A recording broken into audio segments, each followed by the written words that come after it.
Hello, Robert here. Have you ever heard of the Darwin Awards? Now, they are awards that are given each year to people who make some really bad choices in life. Let me give you a typical example. There was Alfred, who was 63 years old. Now, he had trouble with white ants in his home. Now, he also knew that natural gas was dangerous, and so he thought that it would be a good, low-cost way to fumigate his home. So he closed the doors and the windows, turned on the gas, and spent that night, along with his wife, out in his caravan in the yard. Now, the next morning, he stepped out from the caravan, took a big breath of the crisp, cool air, and he walked over to the house. When he opened the door, a slight spark from the latch ignited the natural gas that had gathered in that home. The force of the explosion blew him right off of the porch and into a nearby creek. It knocked out the town's telephones and electricity supply, and it even blew the doors off the local church. The blast rattled windows and, I imagine, nerves for up to 10 kilometres away. Now, Alfred, well, he was evacuated by helicopter with severe burns, and they took him to a nearby major hospital. Just in addition to that story, his house was uninsured, but it is presumed that the fumigation was effective. In James 1, verse 5, we read, "If any of you lack wisdom, you should ask God, who gives generously to all without finding fault. It will be given to you." Well, what is wisdom? Now, I think before I go too far, it would be wise to understand what wisdom is not. Wisdom is not intelligence, it's not age, and it's not wealth. It doesn't always go with grey hair. We all know people who are smart, old or older, who are well off, who have made some very silly choices. The book of Proverbs puts it this way: wisdom is something that we should chase after, because we have that promise from God that if we want it, He will make it ours. He will make us wise people. So how do I become wise? Hear these words from Proverbs 3:13 to 16. "Blessed are those who find wisdom, those who gain understanding. For she is more profitable than silver and yields much better returns than gold. She is more precious than rubies. Nothing you desire can compare with her. Long life is in her right hand, and in her left hand are riches and honour." You may have a fantastic job or a business. You may even have a beautiful home.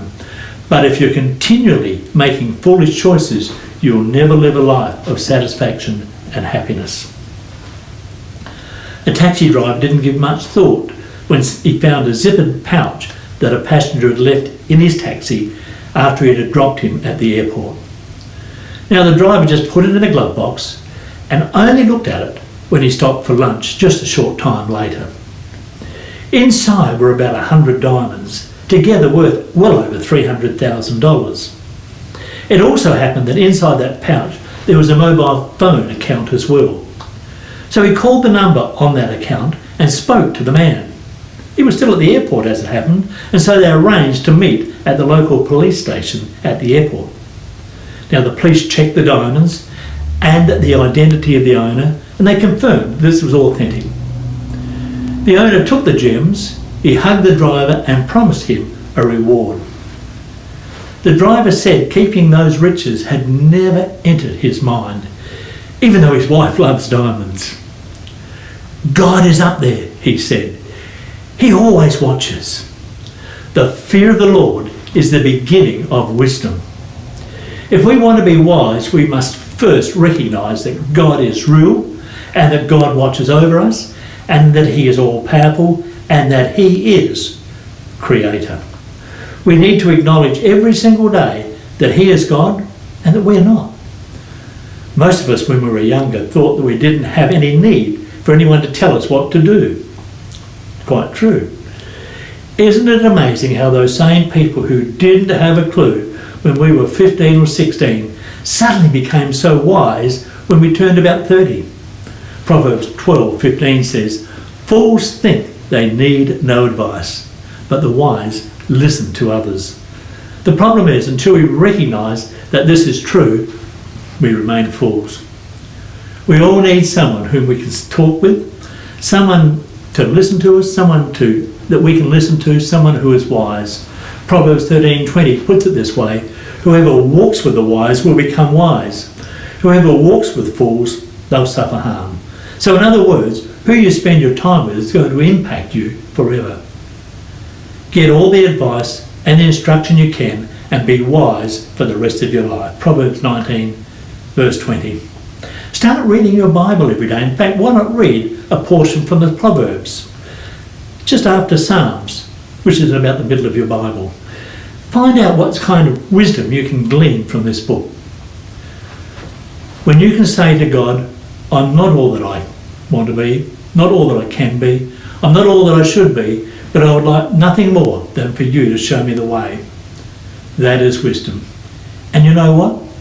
I really don't want to be one of the people listed in those Darwin Awards. I don't want to be one of those people who lives out my life in foolishness when all of the time God is waiting to pour his wisdom into my life. I hope that you feel the same today. Are you willing to commit yourself to the pathway of wisdom, becoming as God intended you to be, beginning right now? Have a wise week.